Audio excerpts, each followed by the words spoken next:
ഇപ്പോൾ ഒമാനിൽ നിന്ന് മറ്റൊരു വാർത്ത വരുന്നത് അവിടെ പ്രളയത്തിൽ കാണാതായ പാലക്കാട് സ്വദേശി റംലത്തിന്റെ മൃതദേഹം കണ്ടെത്തി എന്നതാണ്. തൃത്താല സ്വദേശി മുഹമ്മദ് കുട്ടിയുടെ ഭാര്യയാണ് റംലത്ത്. ദുബൈയിൽ നിന്ന് വിവരങ്ങളുമായി മുഹമ്മദ് റഹീസാണ് ചേരുന്നത്. റഹീസെ, മൃതദേഹം അഴുകിയ നിലയിലാണെന്നും ഖബറടക്കം അവിടെ തന്നെ നടത്തുമെന്നുമാണോ ലഭിക്കുന്ന വിവരം?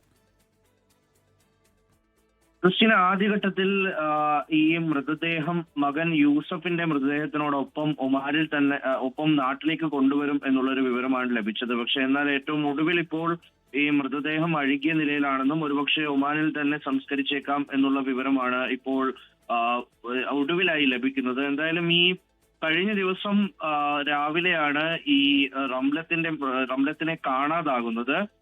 മകൻ യൂസഫിനൊപ്പം സഞ്ചരിക്കുകയായിരുന്നു. അപ്പോൾ യൂസഫും അദ്ദേഹത്തിന്റെ സുഹൃത്തും കുടുംബവും ഒപ്പം തന്നെ റംലത്തും ഒക്കെ ഒരേ വാഹനത്തിലായിരുന്നു സഞ്ചരിച്ചിരുന്നത്.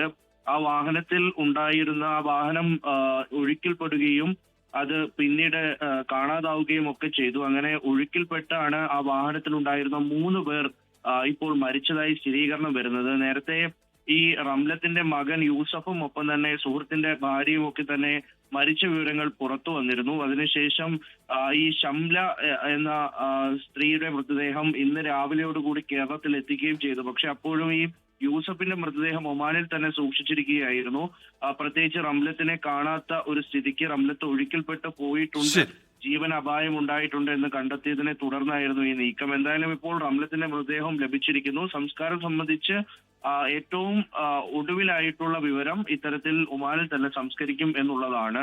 ഉന്മേഷ്, ലോകത്തെവിടെയായാലും ഏത് സമയത്തും 24 വാർത്തകളും ഓഗ്മെന്റഡ് റിയാലിറ്റി പാക്കേജുകളും എക്സ്പ്ലെയിനറുകളും വിശദമായി കാണാൻ ഞങ്ങളുടെ യൂട്യൂബ് ചാനൽ നിങ്ങൾക്ക് സബ്സ്ക്രൈബ് ചെയ്യാം.